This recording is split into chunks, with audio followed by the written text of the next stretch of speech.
Bienvenue sur une nouvelle vidéo des lectures de Pipin. J'espère que vous allez bien et que vous allez mieux que moi qui est fortement frustrée car c'est la deuxième fois que je tourne cette séquence. Oui, j'étais à la fin du premier dérochage, j'avais tout bien monté, le son était cleané, j'étais presque en train de faire les montages pour vous incruster les lectures que je n'avais pas et je ne sais pas ce qui s'est passé, mais quand j'ai rallumé mon logiciel, le son a été corrompu avec aucune possibilité de le récupérer. Honnêtement, je me voyais mal ne faire qu'une voix off, alors que la vidéo en plus a été gigantesque, elle a duré plus de 40 minutes. Je me voyais mal faire une voix off sur 40 minutes, le son allait être forcément décalé avec l'image parce que je me rappelais pas mot pour mot ce que j'avais dit. Et donc, me revoilà. Me revoilà pour dire à peu près la même chose que je viens de faire il y a quelque temps. Je suis ravie, au comble de la joie, mais on va éviter que cette vidéo fasse 40 minutes une fois de plus, donc je vais arrêter de blablater sur cette intro déprimante et beaucoup trop longue déjà à mon goût, parce qu'on va parler d'un bilan lecture. Parce que j'ai beaucoup de lectures à vous présenter pour le mois de janvier. Alors, on va commencer tout de suite. Je vois sur mon carnet que j'ai des lectures, des SP à vous présenter. J'ai des lectures audio, j'ai des lectures papier et e-book. Alors c'est parti, je vous présente tout ça tout de suite. On va commencer tout de suite avec les SP. Et le premier que j'ai à vous présenter se nomme Le prix des bonnes intentions. Et je vous glisse la couverture juste ici avec toutes les informations dont vous aurez besoin, en sachant que c'est un auto-édité de Ornella Number que je remercie énormément de m'avoir envoyé son roman. Et j'en profite d'ailleurs pour remercier tous les auteurs, toutes les autrices et les maisons d'auto-édition qui m'ont fait parvenir leurs ouvrages, parce que j'ai fait des très belles découvertes grâce à eux, et notamment Le prix des bonnes intentions. Waouh! Il m'a soufflé. Franchement, la première lecture que j'ai faite de SP en auto-édition pour cette année, si les autres ont le même niveau, 2025 va être incroyable. Parce qu'on va suivre une jeune femme qui est à Tel Aviv et qui vivote un petit peu, elle n'est pas très bien en ce moment, elle se cherche un petit peu au niveau de sa vie, tant sentimentale que professionnelle ou autre. Elle vient d'être jeune maman et elle adore sa fille tout comme ça la terrifie d'être mère, parce qu'elle a l'habitude de s'occuper des enfants vu qu'elle est pédiatre. Mais s'occuper des enfants des autres et de son propre enfant, c'est bien différent. Donc elle essaye d'apprendre ce nouveau métier qu'est celui de mère, jusqu'au moment où sa propre mère à elle va l'appeler. Mais pas pour prendre des nouvelles, pour lui dire qu'elle est à Paris, donc à des milliers de kilomètres de l'Israël, et qu'elle est en garde à vue, et qu'elle va pas tarder à rentrer en prison parce qu'elle a des très gros ennuis, donc elle demande à sa fille de venir la secourir et la récupérer, témoigner pour elle à Paris pour la faire sortir. Elle est complètement perdue, évidemment, notre héroïne, parce que cette coup de fil est totalement improbable, et elle sait pas pourquoi. Sa mère, finalement, est en garde à vue, comme ça, elle n'a pas pu lui en dire plus. Il ne lui reste plus qu'une seule solution, se rendre à Paris pour voir ce qui se passe. Et en allant là-bas, elle va devoir aller dans la famille de sa mère et se rendre compte que finalement, peut-être qu'elle ne connaissait pas sa mère si bien que ça, parce qu'il y a des très lourds et sombres secrets autour de sa famille, et qu'on lui a caché beaucoup de choses. Waouh! Waouh, waouh, waouh, waouh, waouh! C'était génial. C'était génial, il y a tellement de thèmes forts et importants et intéressants dans ce roman. Et la plume, qui arrive à être d'une douceur incroyable, alors qu'elle aborde des thèmes tellement compliqués et durs à mettre en avant. Bravo, franchement, un énorme bravo à l'autrice. Parce que pour vous donner dans les grandes lignes les thèmes qu'on va voir, il va y avoir celui de la maternité, voulu ou non. Et à l'intérieur même de celui-ci, il y a déjà beaucoup de choses véhiculées qui sont lourdes et dures à aborder, notamment essayer d'avoir un enfant quand on n'y arrive pas, ou tomber enceinte quand on ne le veut pas, et que faire de cet enfant, j'en dirai pas plus. Mais il y a également le thème de la maladie, il y a également le thème du racisme, il y a également le thème de l'immigration, il y a plein de thèmes très forts, de la famille, des secrets justement familiaux, et un titre tellement bien choisi qui prend tout son sens au fur et à mesure de cette lecture. Parce qu'on se rend compte que, justement, de ces bonnes intentions va découler un prix qui n'est pas spécialement positif à 100%. Alors que ça partait justement d'une bonne intention, de la personne qui a fait un acte ou qui a choisi de ne pas en faire un, va découler tellement de choses alors que ça partait d'un bon sentiment. Il n'y a pas meilleur titre pour ce roman. Franchement, foncez dessus, allez voir ce que fait l'autrice sur les réseaux sociaux et parler avec elle et ou aller sur Amazon pour vous procurer son roman parce que franchement, moi je l'ai trouvé vraiment chouette. Ensuite, on va changer un petit peu beaucoup d'univers avec Cauchemar américain de Nathan Juste. Pareil, je vous mets toutes les informations à l'écran. Il s'agit également là d'un SP en auto-édité et on va parler de choses beaucoup plus sombres, beaucoup moins sympathiques à exposer parce qu'on va être sur deux personnages principaux dans un roman choral.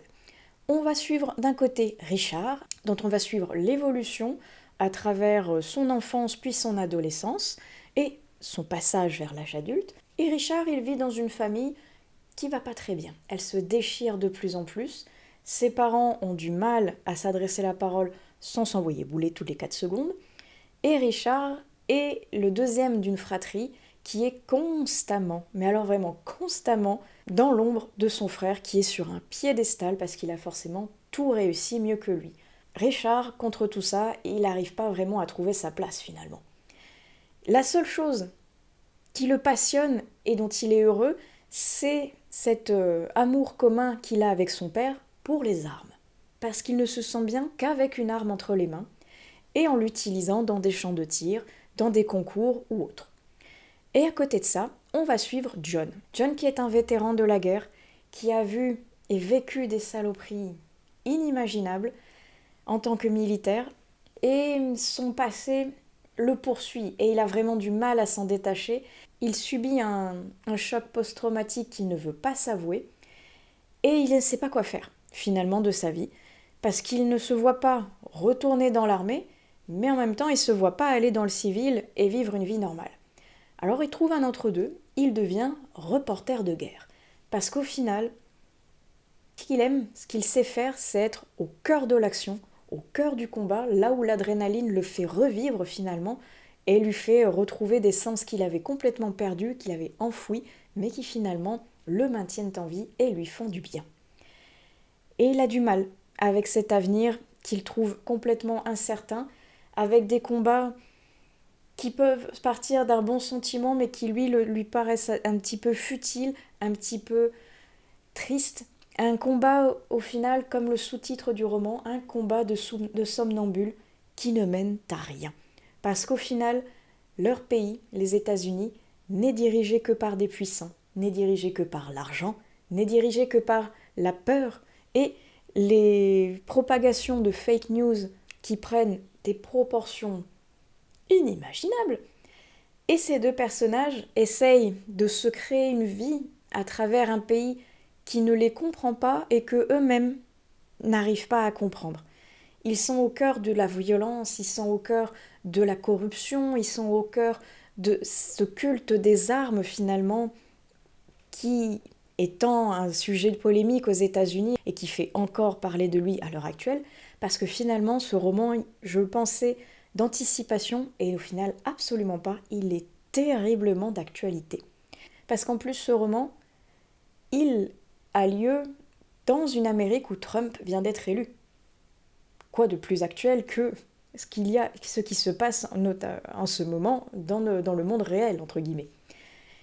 Et franchement, l'auteur, il arrive à nous faire véhiculer un message un petit peu anxiogène finalement, un petit peu terrible et réel finalement, parce que c'est un écho de la réalité qu'il a exacerbé au niveau de son livre, mais qui finalement crie beaucoup de vérité.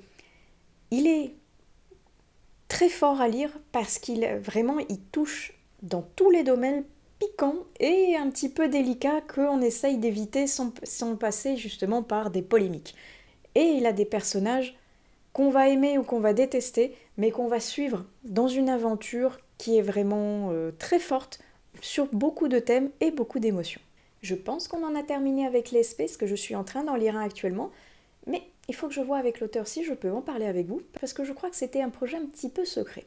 Je reviendrai vite vers vous si jamais il me donne l'autorisation de vous en parler. Mais en attendant, on va basculer au niveau des livres audio, parce que j'en ai lu pas mal.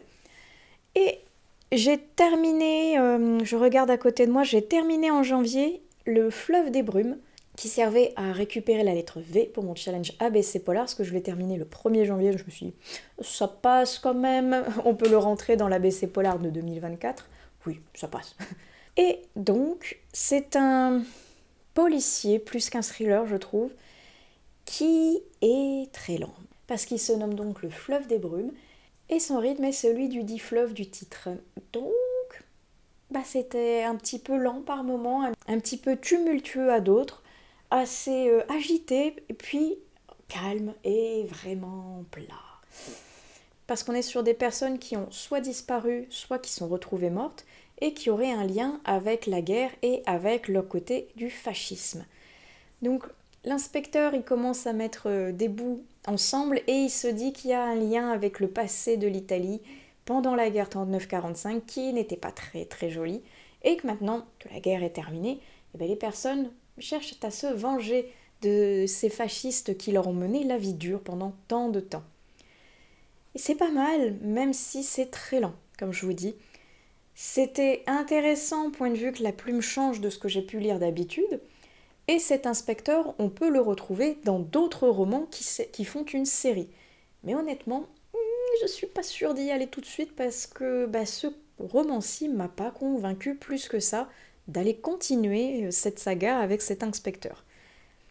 Dommage parce qu'il y a des bonnes idées, mais comme je vous dis, moi, il m'a pas transcendé plus que ça, et finalement, c'est un policier qui va être assez vite oublié et vers lequel je ne vais pas spontanément retourner, tout du moins pas tout de suite.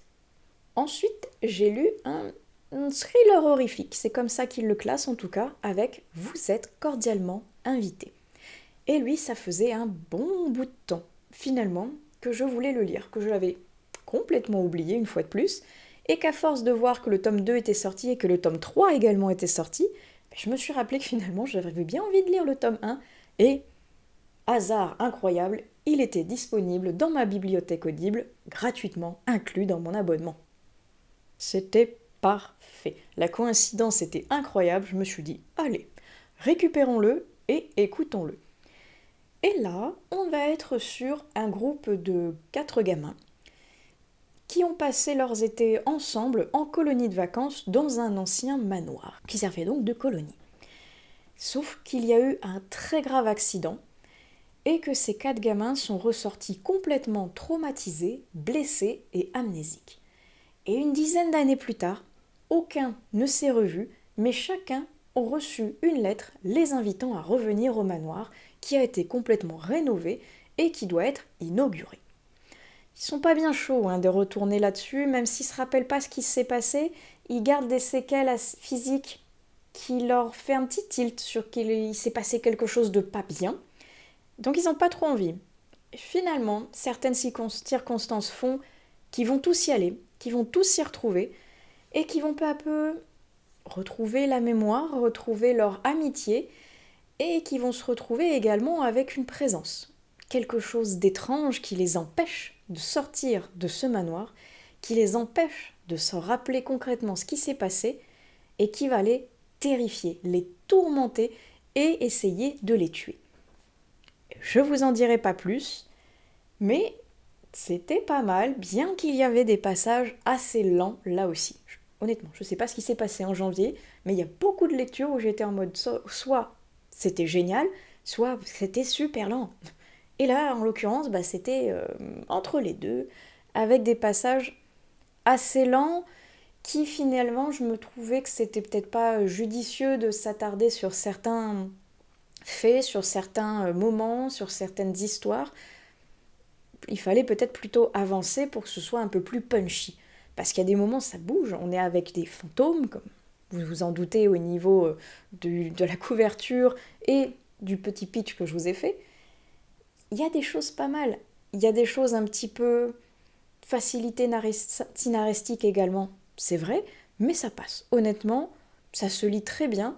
Je suis là, contrairement à Le Fleuve des Brumes, où j'étais pas spécialement encline à aller checker ce que faisait l'inspecteur dans les autres tomes. Là, en revanche, j'ai bien envie de découvrir les tomes 2 et 3 de Vous êtes cordialement invité, parce qu'en plus, sur Livre Addict, les tomes ont des meilleures notes qui explosent plus les tomes avancent. Je me dis, ça peut être que bénéfique. Et ma curiosité fait que, potentiellement, ouais, dans l'année, il y a des fortes chances que j'aille vers les tomes 2 et 3 et que je vous en parle dans d'autres vidéos. Le prochain que j'ai écouté, en revanche, était fabuleux, était génial, et je pense même que ce sera le premier coup de cœur de l'année 2025, avec Les morts ont la parole de Philippe Boxeau. Qu'est-ce que c'était chouette, qu'est-ce que je me suis régalée à l'écoute de cette lecture, parce que Philippe Boxeau, c'est un médecin légiste, et il va raconter des cas étranges, des cas particuliers, des cas assez comiques, entre guillemets, des cas qui lui ont marqué dans sa carrière de médecin légiste, et qui va venir nous conter à travers des anecdotes ponctuées d'humour, ponctuées de faits scientifiques, de comparaisons avec les séries que l'on connaît. Qu'est-ce que c'était chouette et intéressant, passionnant, je me suis régalée. Alors peut-être que ça peut vous paraître étrange que je sois tant enjouée à l'idée de lire un livre sur des morts qui ont réellement existé, mais peut-être que vous ne le savez pas, probablement même que vous ne le savez pas, parce que je ne crois pas vous l'avoir dit un jour, mais sachez, petite confession en passant, que dans ma plus tendre enfance, j'avais le grand rêve et l'espoir de devenir plus tard médecin légiste. Oui, j'étais bizarre, des petites, que voulez-vous? Et j'aurais adoré, franchement, faire ce métier qui a l'air passionnant. Je vous en parlerai peut-être dans une autre vidéo un peu plus, dans une FAQ, peut-être, que sais-je. Mais bref, c'est pas le sujet d'ici, mais en tout cas, de par le fait que je voulais être médecin légiste, là, entendre un médecin légiste parler de son métier, j'étais aux anges, j'ai adoré. Et ce qui est drôle, c'est que c'est l'auteur lui-même qui lit son propre livre et qu'il n'a pas la diction d'un narrateur de roman classique, on va dire. Parce qu'on sent que quand il parle, c'est son parler habituel et il a une diction d'un professeur, d'une personne qui sait de quoi elle parle et qui va venir vulgariser certains termes que lui il emploie tous les jours mais que le commun des mortels ne connaît pas. Et on sent, de par comment il parle, qu'il y a des phrases qui tombent un petit peu de manière, on va dire, étrange, que la ponctuation change par rapport à ce qu'on aurait pu lire, mais finalement c'est sa manière à lui de parler naturelle. Et c'est super chouette, ça rend le livre encore plus authentique, parce que c'est vraiment lui qui vient nous présenter son roman, nous présenter ses faits avec sa voix et donc avec sa propre intonation. Encore plus chouette. Et il vient parler de son métier, des personnes qu'il a eu à autopsier, avec respect, avec humour, avec un champ lexical super intéressant, et comme je vous disais, des comparaisons avec les séries policières américaines, avec les romans policiers que l'on connaît, et il vient un petit peu démystifier, casser cette image que l'on a du médecin légiste et de la police scientifique, qui est finalement assez fausse par rapport à ce que les médias et à ce que les séries ou films nous montrent. Et c'était super chouette.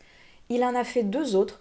Je ne les ai pas encore vus disponibles sur Audible et c'est fort dommage parce que j'aurais bien voulu prendre les 2 autres, mais avec lui, une fois de plus, qui allait dicter son propre roman. Je vais attendre un petit peu, voir s'ils vont sortir un peu plus loin dans l'année. Et sinon, je pense que je craquerai de toute façon au niveau papier parce que c'était vraiment passionnant. Et je n'ai qu'une envie, c'est d'aller me plonger dans les 2 autres romans qu'il a écrits pour rester un peu plus dans son univers et en apprendre toujours plus. On en a terminé pour les livres audio, passons maintenant aux versions papier et ou dématérialisées. Ah, j'ai oublié de préciser, mais la seule chose que je ne vais pas vous présenter dans ce bilan lecture, ce sont les graphiques, parce que j'ai une vidéo complètement dédiée aux graphiques que j'ai fait entre décembre et janvier, que je vous mettrai dans le petit juste ici. Oula, je sais jamais avec le retour écran où c'est. Mais bref, je me la mettrai pour que vous puissiez aller la voir si elle vous intéresse, parce qu'à l'intérieur, je vais parler de tous les mangas, BD, comics ou autres que j'ai pu lire, et donc qui sont que de la partie graphique. Donc, ce bilan de lecture-ci se concentre uniquement sur la version des romans. Et quoique, c'est pas tout à fait un roman, celui que je vais vous présenter, mais c'est pas grave. Je le place ici parce que lui n'était pas dans le bilan graphique. Regardez. Hiver Cocooning de Deborah Giulianos. Art de vivre, recettes et bien-être, publié aux éditions Rustica. Alors, Deborah Giulianos, je vous l'avais présenté l'an passé, je crois, ou l'année d'avant encore, avec deux livres qui s'appellent Les goûters, respectivement, d'automne et d'hiver, et qui regroupent, comme son nom l'indique, des petites douceurs en rapport avec une saison. Et ici, elle va prendre plutôt une saison et comment la mettre de manière cocooning, comment la romantiser un petit peu, comment la rendre agréable. Et à l'intérieur de ce livre, elle va nous présenter d'une manière très jolie, très douce, ce qu'elle aime faire pour que ce soit cocooning son hiver avec ses enfants, avec elle ce qu'elle aime faire, et le tout présenté avec de très jolies aquarelles. Alors, tant le format que le contenu me fait évidemment penser à ce que propose Caro from Woodland. Elles ont chacune un univers qui est très doux, qui moi me convient. Dans les deux cas, je suis vraiment fan. Je vous montrerai une dernière page et après je vous laisserai le découvrir par vous-même en vous procurant ce livre s'il vous intéresse. Mais donc sachez qu'il est vraiment doux. Il permet de se poser, de se reposer et de vivre à un rythme plus lent, mais qui nous permet d'apprécier les petites choses, les petits détails de la vie et d'être tout cocooning au coin du feu avec une pâtisserie, avec un chocolat chaud, pourquoi pas, et d'apprécier l'hiver pour ce qu'il est. On change radicalement d'ambiance, mais l'hiver cocooning comme celui que je vais vous présenter étaient tous les deux dans mon Cold Winter Challenge, ce qui me permet de les continuer. De valider des catégories ici avec Mississippi, au-delà des couleurs de Jean-Luc Conessa en auto-édition. Il est tout petit, mais le tout petit me permet de valider donc une catégorie du Cold Winter. Et laissez-moi vous lire le résumé qui également est tout petit et vous décrira mieux que moi ce qui va se passer dans ce livre sans vous en dévoiler trop non plus. Milieu du 19e siècle aux États-Unis, en plein cœur de la Louisiane. Il faisait nuit. L'orage grondait et le vent soufflait. Isaac, un enfant esclave en fuite, trouva refuge dans une vieille demeure coloniale. Et si derrière la porte de cette maison se cachait un monde au-delà des apparences et du temps. Alors oui, ça vous en dit pas beaucoup, mais ça vous en dit bien assez. La seule chose que je pourrais rajouter, c'est qu'on va être dans un côté un petit peu fantastique, un petit peu faille spatio-temporelle, mais je ne vous en dirai pas plus. Il mélange l'histoire, il mélange le présent et le passé, il mélange une époque coloniale qui a beaucoup marqué les États-Unis de manière assez négative, mais il va vous montrer également, certes, la cruauté de certains humains, mais également la bonté d'âme d'autres. Et c'est ces personnages-là qui sont vraiment touchants, très intéressants à suivre, et avec une histoire, un final très sympa, mais comme vous voyez, il est tout petit, il est très court, il fait à peine un peu moins de 100 pages. Et j'étais triste de le quitter parce que franchement, il est bien, mais il va très vite. De plus, comme je vous disais, il est assez court et la police d'écriture est vraiment belle, très aérée, ce qui nous donne un confort de lecture vraiment chouette, mais qui nous fait lire encore plus vite. Donc, très très chouette. Même si j'aurais bien voulu rester un petit peu plus dedans, c'était une lecture super sympa. On rechange d'univers et d'ambiance avec un polar très très froid. Il s'agit de Solac de Caroline Hinault, publié aux éditions Roueg dans la collection Noire. Et rien que cette sublime couverture vous montre à quel point il fait froid là-dedans. Parce qu'en plus, à l'intérieur du livre, on est au niveau du cercle polaire arctique. Donc oui, on se les pèle sévère. Et ce livre était par la plume. Je n'ai jamais lu encore un livre avec une plume aussi atypique et incroyable. C'était entre guillemets un petit peu bizarre au début de rentrer avec une plume aussi brute et finalement, quand on comprend que cette plume n'est pas un narrateur omniscient, mais un personnage à part entière qui parle et qui décrit sa vie et ce qu'il voit sur ce cercle polaire arctique, on comprend mieux pourquoi c'est ce ton qui est donné au récit. Parce que donc, comme je vous disais, on est là-haut, aux confins même de la Terre, dans l'endroit le plus froid presque du monde, et on est avec un groupe de personnes qui est à cheval entre ceux qui travaillent dans l'armée et les scientifiques. Parce que les scientifiques ont besoin d'étudier ce qui se passe au niveau du pôle arctique pour comprendre tout un tas d'enjeux, notamment climatiques. Et tout cela est supervisé bien évidemment par l'armée, qui ne veut pas laisser les scientifiques faire un peu tout et n'importe quoi non plus. Jusqu'au moment où, parmi ce groupe, il y en a un qui décide qu'il n'en peut plus.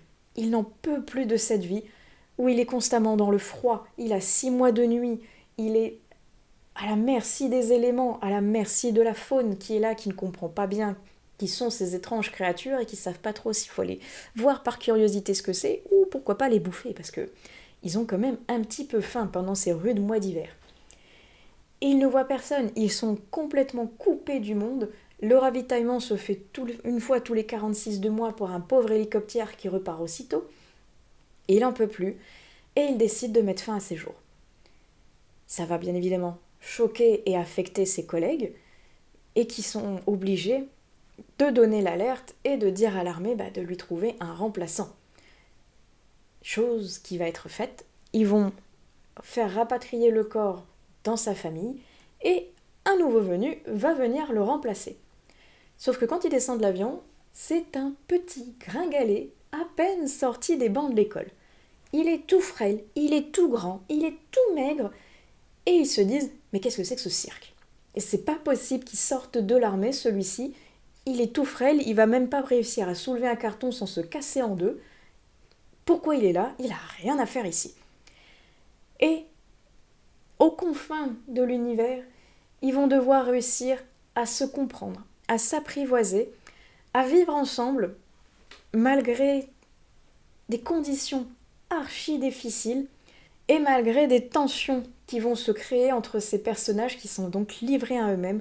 On est dans une espèce de huis clos à mi-chemin entre l'extérieur donc polaire et l'intérieur de cette centrale de l'armée où à la fois ils sont proches et ils sont éloignés les uns des autres et avec une plume comme je vous dis qui est brute de décoffrage parce que c'est donc un vieux de la vieille qui parle. Il en a vu, il en a bavé et il n'a plus aucun espoir et aucune foi en rien en fait. Il est habitué à vivre seul, il est habitué même à survivre. Il tolère la présence de ses compagnons et il ne mâche pas ses mots. Il a un franc-parler tellement incisif qu'il pourrait découper la banquise en un rien de temps. Waouh! C'était vraiment incroyable et atypique parce qu'il est classé en tant que policier et contemporain.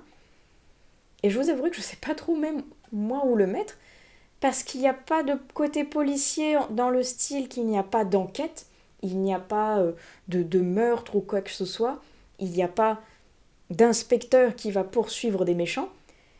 Et contemporain, je sais pas trop finalement, parce qu'il n'y a pas tous les codes que l'on retrouve d'habitude de ce genre, mais par contre il a tous ceux du huis clos. Il a cette ambiance oppressante, un petit peu angoissante, où on apprécie comme on se méfie des personnages, et où plus on s'enfonce justement dans la noirceur de la nuit, de ces 6 mois de nuit, et où on en apprend un petit peu plus. Il y a des pans de l'histoire de certains personnages qui vont se révéler, qui vont exploser à la lumière, et qui vont faire tout basculer en un rien de temps dans un what the fuck géant, j'ai envie de dire, mais qui est crédible, plausible, explosif, et qui va vous laisser, au même titre que les personnages, complètement pantois, parce que vous n'avez rien vu venir, tout comme eux. C'était génial, incroyable, et ce final qui laisse tant de possibilités tellement c'est une fin ouverte, une très belle expérience de lecture avec cette autrice que je ne connaissais pas. C'est un livre qui m'a été choisi par un libraire dans mon abonnement Cube qu'on m'avait offert. Respect et chapeau, franchement, bien joué. C'était une super expérience, une super aventure. Merci beaucoup au libraire qui m'a fait découvrir ce roman. J'ai également lu un petit running gag qui était là à chaque fois. Rebecca de Loïc Schott, qui est là aussi publié en auto-édition. Et on est dans un thriller fantastique. Et je vous dis un running gag un petit peu parce que ça fait des années que je l'ai, depuis que j'ai participé à la campagne Ulule où il sortait son nouveau roman et où j'en ai profité pour prendre celui-ci en même temps. Et donc ça fait pas mal de temps. Il a réussi à sortir 4 ou 5 romans. J'avais toujours pas lu une seule de ses œuvres. Ça y est, c'est fait. Et je le mettais dans chacun de mes challenges. Je le mettais à chaque fois dans mes envies littéraires chaque année. Et jamais il ne sortait parce que jamais je trouvais l'occasion de pouvoir le faire. Ça y est, je l'ai enfin sorti. Et comme beaucoup qui traînent depuis longtemps dans ma palle, une fois que je les ai lus, je me dis mais pourquoi j'ai attendu aussi longtemps? Parce qu'il était super chouette. Rebecca. Dans Rebecca, on va être à la poursuite d'un étrange meurtrier. Parce qu'un cadavre va être retrouvé dans un château en Alsace, et il est mort d'une étrange manière, d'autant plus étrange quand on retrouve des indices qui sont disséminés à droite à gauche à l'attention de l'inspecteur et qui ont un aspect assez enfantin. C'est super étrange, l'inspecteur se dit c'est très bizarre, ça peut pas être un enfant qui a fait le coup, c'est totalement improbable. Mais plus il va mener l'enquête, plus il va se rendre compte qu'il y a un lien avec le passé, notamment avec la terrible guerre 39-45, et que les réponses se trouvent peut-être à Auschwitz, dans l'un des camps de concentration les plus tristement célèbres de l'histoire, où, justement, il entend résonner les cris, les pleurs, la colère de certains enfants, notamment d'une certaine Rebecca. Qui est-elle? Que veut-elle?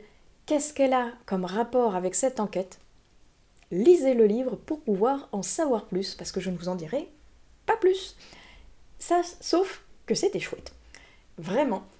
L'auteur a une plume qui se lit vraiment bien. On sent que c'est un premier roman parce qu'il est, entre guillemets, simple de construction, mais pas de manière négative, simple point de vue que tout s'embrique bien. Ça se lit de manière très fluide, de manière logique.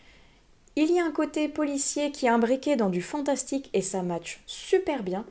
Le côté présent avec passé, où en plus je l'ai lu pendant la période où c'était le mémorial des 80 ans de la libération d'Auschwitz. Donc franchement, si je voulais faire exprès, c'était pas voulu, mais ça tombait parfaitement bien. Et comme je vous dis, c'était très chouette. Et je comprends pas pourquoi j'ai attendu autant de temps pour le sortir, parce que maintenant j'ai encore Carrion de cet auteur dans ma palle. Et il a fait 2 autres romans qui sont un petit peu dans du côté thriller et horreur, qui m'intéressent tout particulièrement. Donc je vais lire Carrion en premier, mais quelque chose me dit que je vais craquer pour les 2 autres qu'il a fait, et normalement il est en train d'en faire un autre qui va être plutôt côté aventure. Je sais plus si c'est aventure / fantastique ou horrifique, mais dans tous les cas, vu le pitch qu'il a proposé, ça va fortement m'intéresser. Donc n'hésitez pas à suivre l'auteur sur les réseaux parce qu'il fait des choses vraiment chouettes. Ça, c'est pour ceux que j'avais en version physique. Les autres, je les ai soit redonnés à ma médiathèque, soit je les avais en e-book.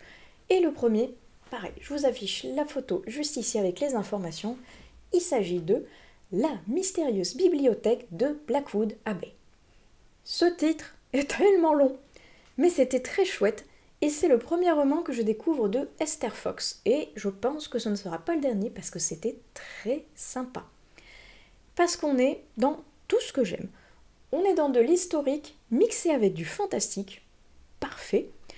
On est avec une jeune femme qui ne va pas très bien dans sa vie, a des doutes, ne sait pas trop où elle va, jusqu'au jour où un notaire va l'appeler comme quoi une personne serait décédée, une personne qu'elle ne connaît pas, mais visiblement c'était une personne de sa famille, et elle serait l'unique, comment on dit, légataire testamentaire?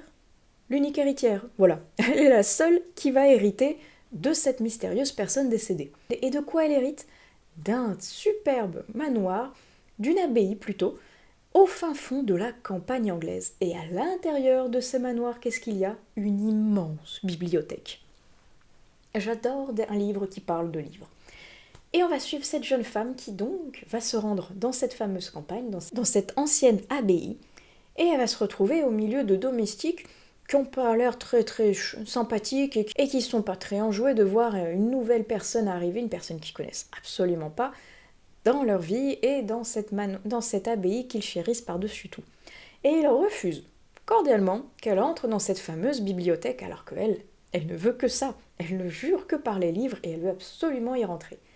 Mais du moment où elle y rentre, il se passe des phénomènes étranges.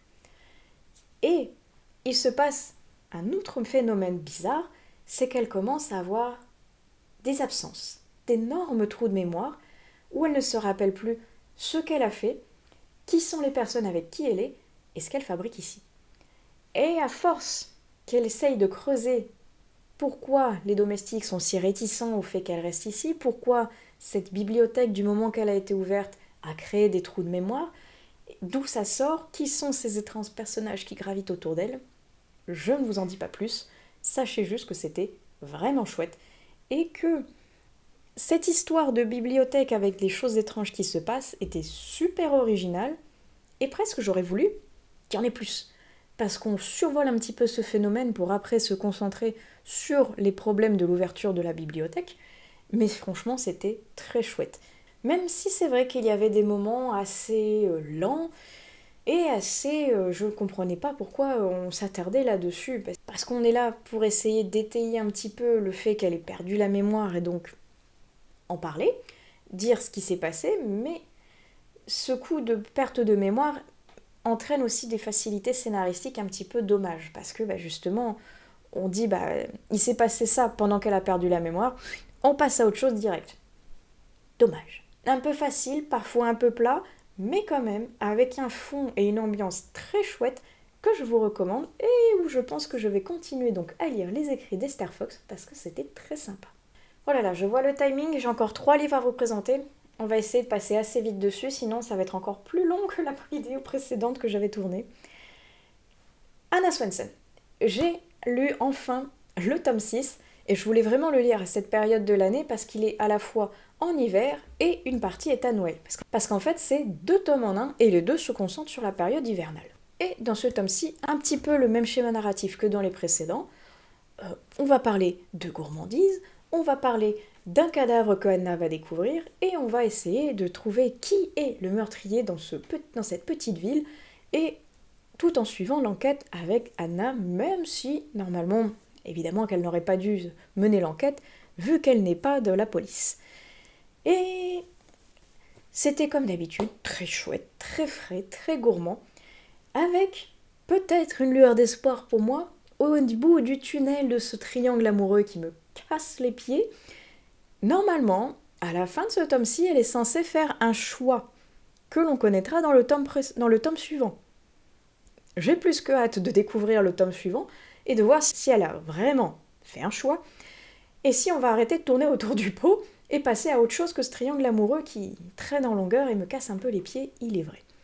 J'ai très hâte en tout cas de continuer cette série parce que je l'aime beaucoup. Je trouve que chaque tome, même s'il reprend les mêmes fils scénaristiques, ça reste très sympa, gourmand également, et il me tarde de pouvoir continuer cette saga qui compte encore beaucoup de tomes que j'ai en retard. En parlant de saga où j'avais des tomes en retard, j'ai enfin lu le tome 2 de Les 7 sœurs de Lucinda Riley. La croix et la bannière pour choper ce tome-ci à ma médiathèque parce qu'il est constamment emprunté.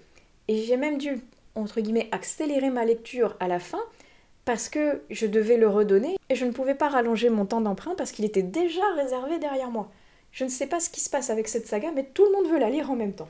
Donc ça y est, j'ai enfin pu lire le tome 2 avec une sœur qui nous amène là aussi des côtés des pays froids avec la Norvège, avec à peu près le même schéma scénaristique finalement que dans le premier tome, où on nous ramène à la mort de ce fameux père qui aurait adopté plusieurs filles, pour une obscure raison qu'on ne sait pas encore, et qui va leur donner certes un héritage confortable, mais également une lettre avec un secret sur leurs origines, où elles auront le choix d'aller sur leurs traces pour découvrir vraiment d'où elles viennent ou non.